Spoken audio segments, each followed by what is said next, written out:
Eh ben, bonjour à toute la communauté Inspire the Change. Aujourd'hui, je reçois Xavier Caillol qui porte un projet qui me tient à cœur. C'est plus qu'un projet puisqu'il est en cours depuis même plus d'1 an, qui s'appelle Rêver Créer, pour lequel il m'a interviewé, il nous a interviewé avec Virgile Omer l'Enchanteur. Et aujourd'hui, il se prête au jeu de passer devant la caméra. C'est un exercice pas forcément évident pour lui. Il excelle derrière, puisque Xavier est un vidéaste depuis plus de 10 ans. C'est son métier. Il a fait ça pendant plus de 10 ans, si je me souviens. Tu me corrigeras. Je te corrigerai. Et à un moment, son métier lui plaît, il a du succès.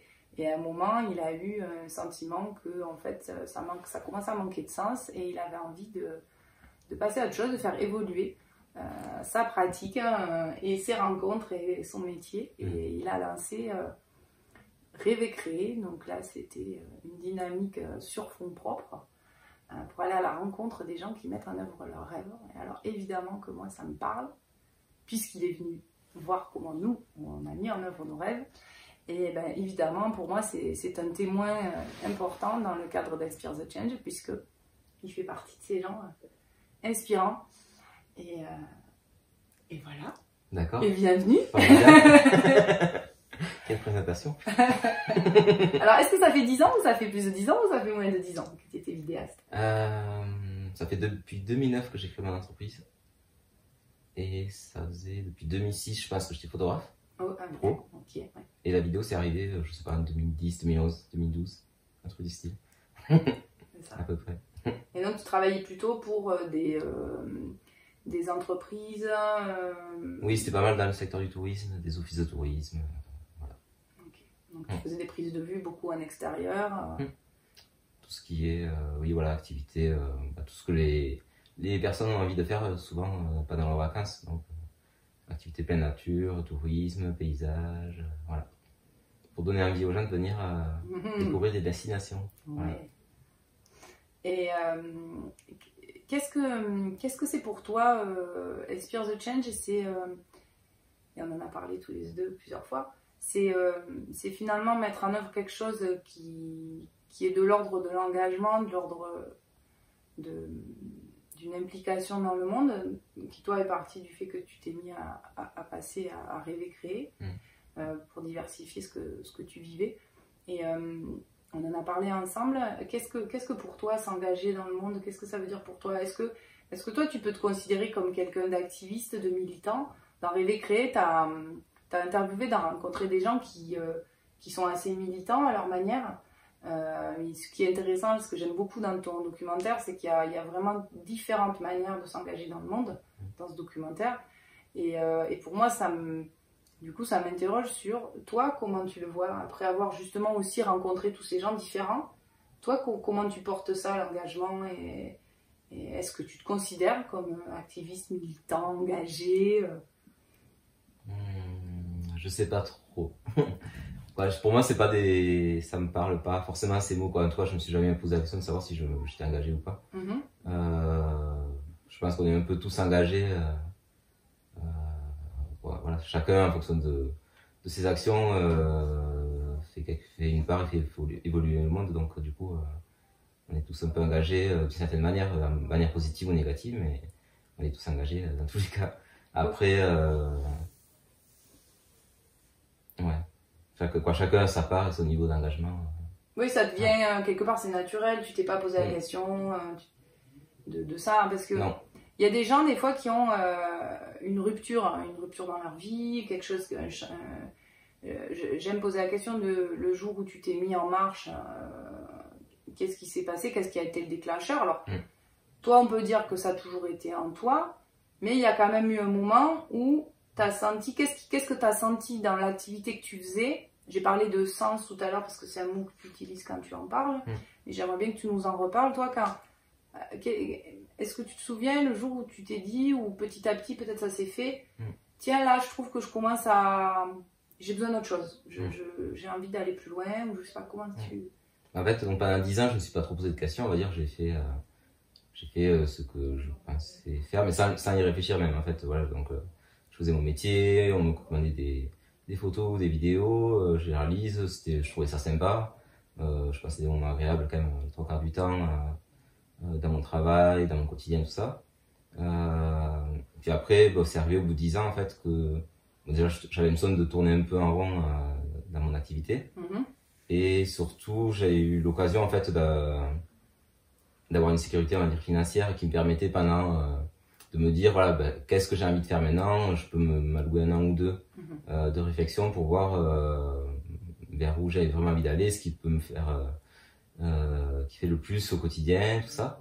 Le kiff, la recherche du kiff, la quête du kiff. Du coup, voilà, en fait, je me suis posé, j'ai essayé de réunir mes envies perso, pro, de voir ce qui avait du sens pour moi et un petit peu le chemin vers où j'avais envie d'aller.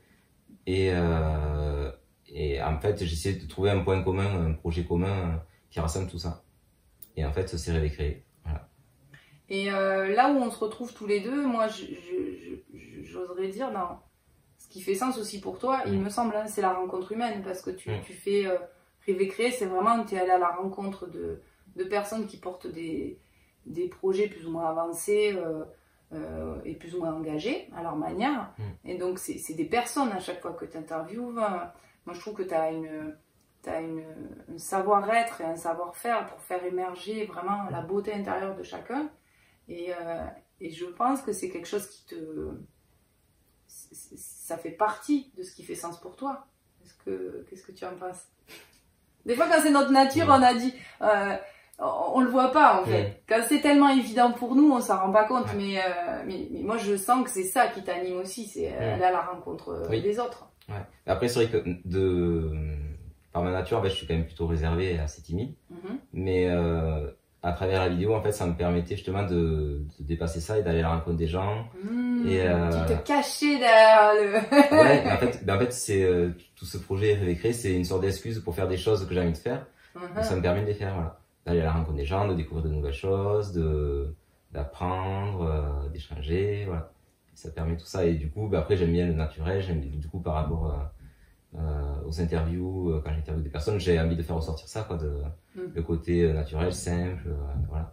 Du coup, j'essaye de casser un peu tout ce que j'ai fait, en fait, de la manière dont je filme souvent pour les documentaires Rêver Créer, c'est un peu l'opposé de tout ce que je faisais pendant 10 ans dans les commandes clients. J'ai cassé complètement la manière de faire du professionnel, on va dire. En fait, j'essaie de laisser de l'instant. Oui, c'est ça. De la liberté, de la surprise, plein de choses. Oui, parce que dans tes commandes avant, on va dire professionnelles, il y avait quelque part un scénario prévu, il faut prendre tel type de vue. Avec une méthodologie précise aussi. Ah ouais, d'accord. Et du coup là, je fais souvent l'opposé. Tu fais à l'intuition finalement là. Ce que tu me disais, moi je vous pose pas spécialement de questions, voilà. La nature dans je fais en fonction de ce que j'ai envie sur le moment aussi. Voilà. Je me force pas. Sur le flow. Le kiff et le flow. Yeah. Et il y a une question que j'aime bien poser parce que ça nous arrive à tous de manière différente d'avoir des coups de mou.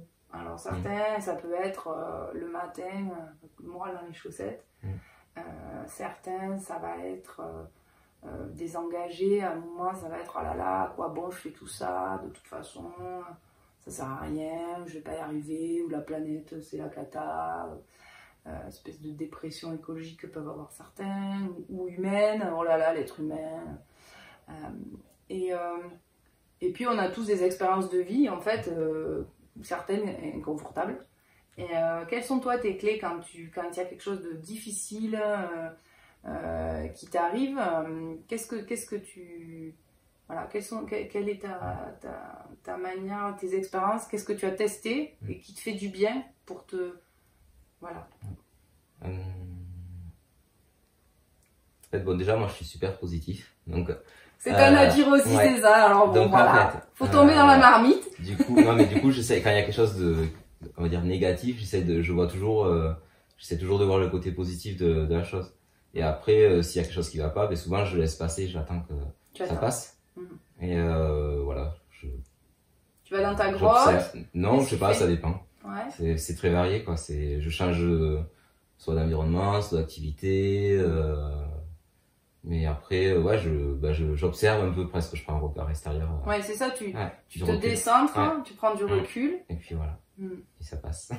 Et le temps. Et puis après, voilà, et puis de voir les côtés positifs de tout ça, d'en tirer des expériences de ça, et voilà, pour avancer, grandir, tout ça. C'est ça. Voilà. Ouais, on est en phase. Je raconte souvent l'histoire de la pierre qu'on raconte sur le chemin. En fait, qu'est-ce que tu fais de la pierre que tu as sur le chemin, qui vient à ta rencontre, soit qui te fait un croche-patte, soit que tu prends ici, soit que tu prends là, et qu'est-ce que tu en fais?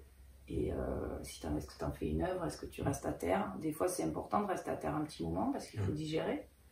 Et voilà, qu'est-ce que tu sculptes avec ça? Et ouais.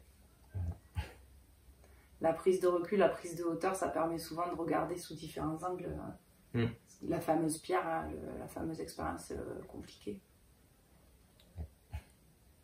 Et est-ce que tu peux nous parler de là, justement, après un an, ça fait plus d'1 an que tu as commencé à Rêver Créer? Ça fait depuis octobre 2019. 2020, hein, c'est bien ça? Oui, il y a eu une rupture à cet instant en 2020 assez particulière, si certains se souviennent. Donc c'est diffusé depuis octobre 2019, mais j'ai commencé en avril 2019. Ok. Voilà, ça fait plus d'1 an, que je suis dans cette démarche. C'est ça. Ouais. Et donc tu disais que c'est dans ta nature, que voilà, t'as pas spécialement d'engagement fort, en tout cas marqué, on pourrait dire. C'est juste, ça coule de source au quotidien. Et aujourd'hui, tu te déplaces beaucoup dans ton van.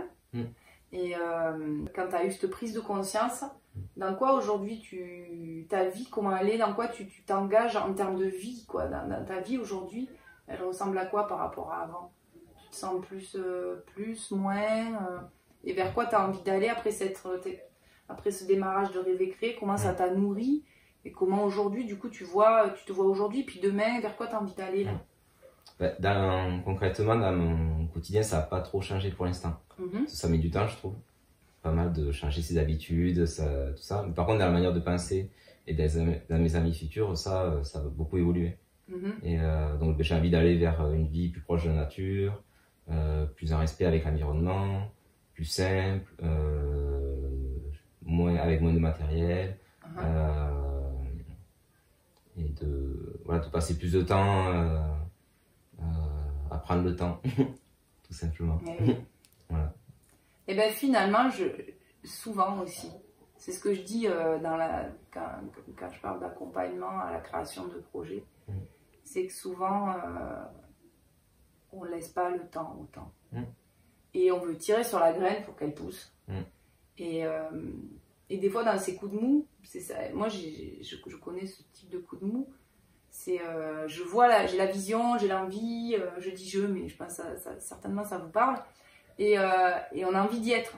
Et en fait, on trouve que ça va pas assez vite. Sauf qu'en fait, quand on pense à la nature, quand elle germe, quand c'est l'hiver, il se passe rien en apparence. Et en fait, souvent, on a l'impression que ça va pas assez vite, mais en fait, il se passe plein de choses dessous, quoi. Et quand tu dis laisser du temps au temps, ben finalement, c'est ça, c'est aussi ça que ça nous apprend, parce qu'on a beau le verbaliser, de dire j'ai envie de prendre mon temps, j'ai envie de profiter du temps, mais pas toujours. En fait, des fois, on a envie que ça aille plus vite. Et ben oui, mais en fait, là aussi, ben oui, t'as dit que tu voulais prendre ton temps, donc la vie te montre, te ralentit quelque part aussi, quoi. Et de dire, ben regarde, c'était pas forcément là que t'avais envie de prendre ton temps, mais si. Et après, il y a des périodes, je pense aussi, il y a des périodes où c'est bien de laisser faire, où on a l'impression que ça avance pas, et puis d'autres périodes où on va sentir qu'on a plus d'énergie, tout ça, et où ça va du coup aller à 3000 à l'heure, plus vite que ce qu'on imaginait même. Oui, finalement, c'est se mettre en possibilité de suivre ce flow-là. Ouais, s'écouter, quoi. Inspire. Voilà. Et ce que j'aime bien faire à la fin des interviews, Spear the Change, c'est proposer à mon intervenant de proposer un challenge, une idée, une expérience à notre communauté. Alors leur proposer quelque chose qu'ils vont expérimenter en lien avec toi, avec ce que toi tu penses qui fait sens pour toi. Et en commentaire, vous viendrez nous dire ce que vous aurez expérimenté, ce que Xavier va vous proposer de tenter, et nous dire ce que ça vous aura fait vivre. Voilà, qu'est-ce qui te vient Comme ça, tout simplement, c'est de réaliser un de ses rêves. Hey, Voilà. hey. Dans le mois qui arrive, par exemple. Ok. Vous avez le droit de prendre des petits rêves. Les petits rêves, entre guillemets, petits, hein, sont des grands rêves aussi. Ok. Dans le Tout mois qui simplement. arrive. Alors, écrivez-nous en commentaire qu'est-ce qui vous vient. Alors, ce qui serait chouette, c'est que ça soit ce qui est venu quand vous l'avez entendu dire la phrase. Avant que ça monte au cerveau en vous disant « Ah oui, mais celui-là non » ou... Non, le premier qui vous est venu quand vous avez entendu Xavier vous dire « Vivre un de vos rêves le mois qui vient ». Le premier. Prenez le premier qui vous est venu. Allez-y, écrivez-nous-le en commentaire et on pourra en parler ensemble de comment vous avez perçu ce rêve qui est venu dans votre tête s'éclairer. Xavier, est-ce que tu veux dire un dernier mot en plus à notre communauté? Rêver, créer. Rêvons, créons. Rêvons, créons. Merci Xavier. Merci beaucoup. Merci à toi. Merci. À bientôt.